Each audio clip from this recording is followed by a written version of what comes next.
Israeli সেনাবাহিনীর ভেতরে অসন্তোষের খবর সামনে এসেছে। দেশটির সংবাদ মাধ্যমের দাবি, এসডে তেইমান সামরিক ঘাঁটি থেকে গিভাতি ব্রিগেডের জাবার ব্যাটালিয়নের কয়েক ডজন সেনা কমান্ডারদের অনুমতি ছাড়াই ঘাঁটি ত্যাগ করেছেন। ঘটনাটি নিয়ে ইতোমধ্যে শুরু হয়েছে তদন্ত। প্রতিবেদন অনুযায়ী ব্যাটালিয়নের দীর্ঘদিনের ঐতিহ্যের অংশ হিসেবে ব্যবহৃত কিছু প্রতীক ও চিহ্ন সরিয়ে দেওয়াকে কেন্দ্র করেই বিরোধের সূত্রপাত।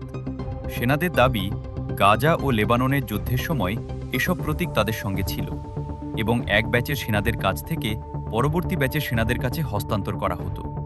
তাদের কাছে এগুলো শুধু প্রতীক নয়, বরং ইউনিটের ইতিহাস ও ঐতিহ্যের অংশ। ইসরায়েলি সংবাদ মাধ্যম জানিয়েছে, ব্যাটালিয়ন কমান্ডার নিজ হাতে ওই প্রতীকগুলো সরিয়ে দেওয়ার পর পরিস্থিতি আরও উত্তপ্ত হয়ে ওঠে। সামাজিক যোগাযোগ মাধ্যমে ছড়িয়ে পড়া ভিডিওতে কয়েকজন সেনাকে কর্মকর্তাদের বিরুদ্ধে স্লোগান দিতে দেখা যায়। বিভিন্ন প্রতিবেদনে আরও দাবি করা হয়েছে, কয়েকজন সেনা অস্ত্র ঘাঁটিতেই রেখে বাড়ি ফিরে যান।